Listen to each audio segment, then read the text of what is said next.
he could train guys, and it was successful, and it was also in my hometown, and I knew it could be more successful. So I went to Jim Ross, and I said, it's only a matter of time, because I've run through a number of things here that they have me doing, and for one reason or another, either, me and Vince Russo butted heads in the creative thing, and me and Kevin Dunn butted heads on the TV thing, and also one of these days I'm going to prison because I live in Connecticut, and I'm going to flip.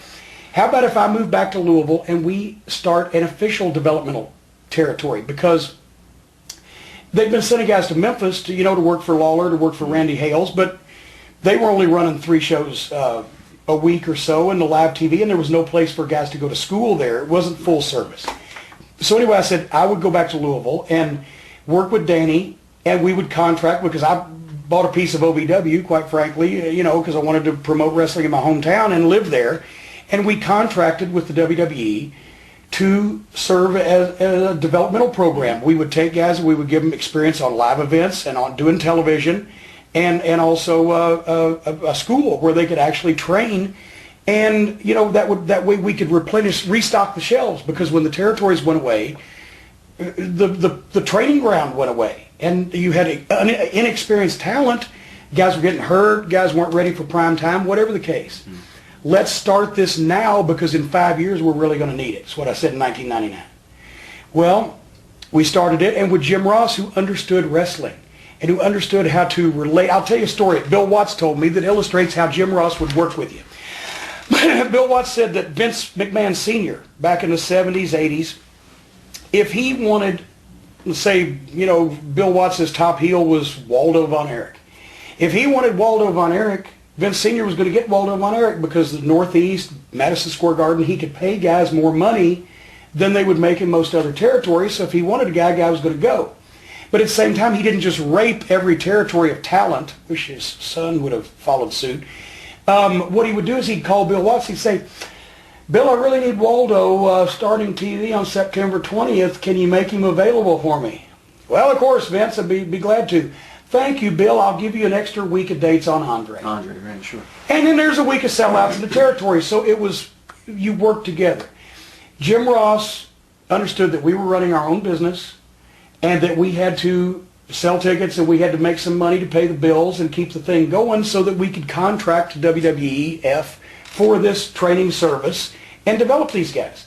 So he would give us a few weeks' notice if somebody was going to be called up, or if somebody was going to start going on the road, or if somebody was being sent down that we need to take a look at. He had his shit together.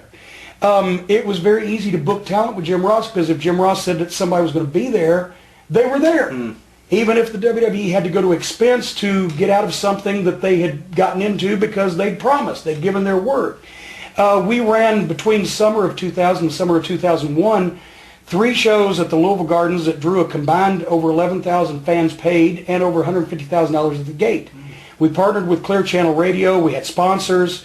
The sellout, the Christmas Chaos Show 2001, which was actually the show so nice we had to promote it twice. We had a date booked December 13th, 2000. Snowstorm came. Nobody could get there. We postponed it till January 31st, same card, and still sold out. Everybody kept their tickets. Nobody got refunds. More people came. Anyway, we paid Steve Austin $25,000 to come down and do a live interview with Jim Ross. And Kane was the main event against the Leviathan, who was Batista, because we trained in that period of time Batista, Randy Orton, John Cena, etc. We were a successful local promotion. We weren't going to get any bigger, didn't want to get any bigger. We wanted to do just what we were doing and get our sponsors locally and draw houses. So Jim Ross would book these guys, and we would pay them well to come down.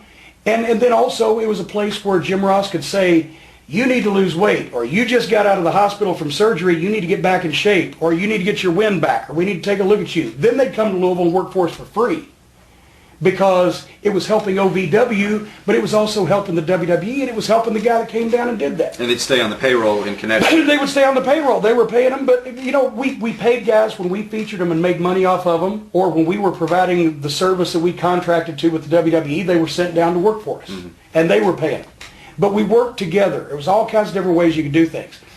When JR started slowing down and deciding to move back to Oklahoma, and they started grooming, like grooming a werewolf, to groom John Laurinaitis for JR's spot. He couldn't hold his jock, so now he's walking in his shoes.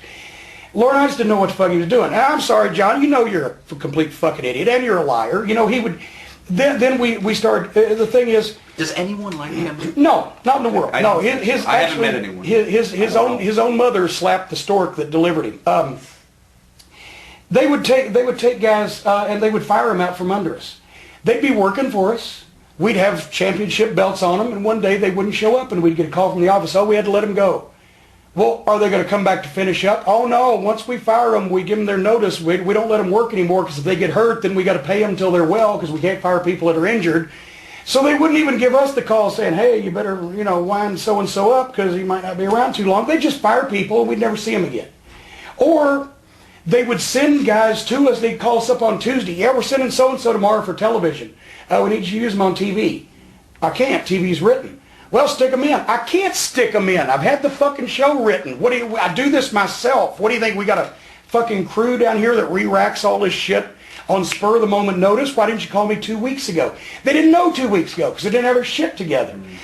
Or one time we were promoting a show at Six Flags Kentucky Kingdom with Randy Orton, who we had on paper from John Laurinaitis, was supposed to be there on that date.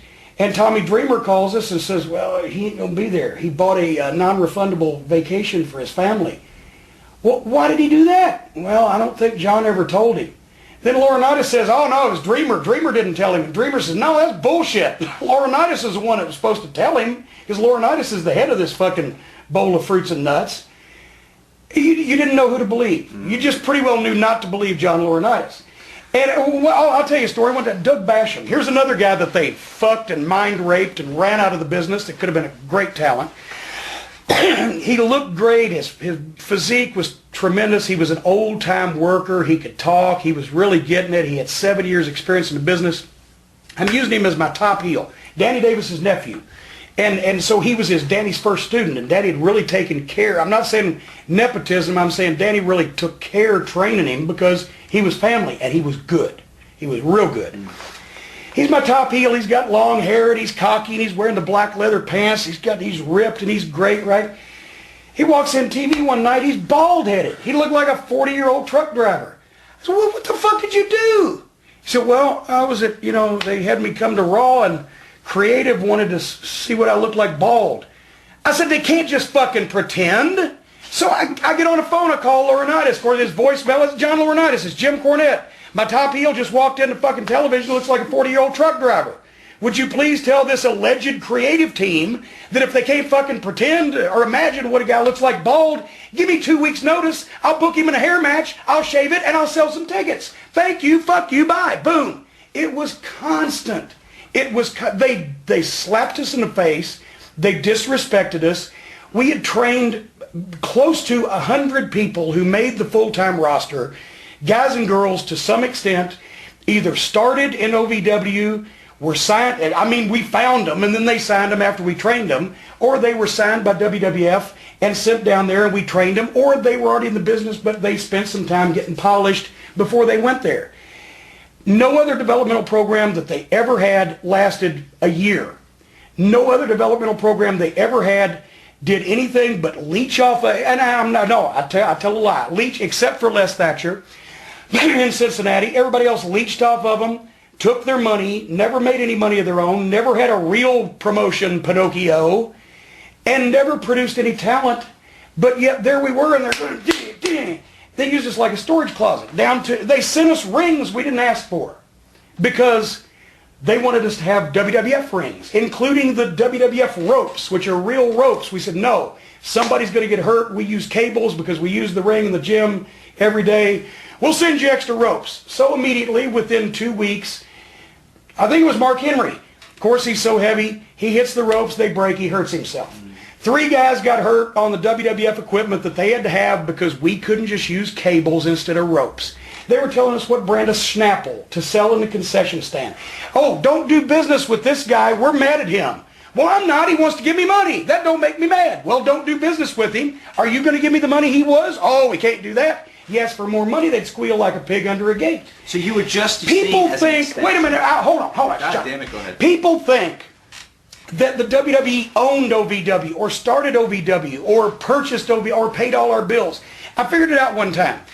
At the time that I figured it out, they accounted for 30% of our annual operating revenue. Not counting profit, just annual operating revenue, because we sold merchandise. We had sponsors.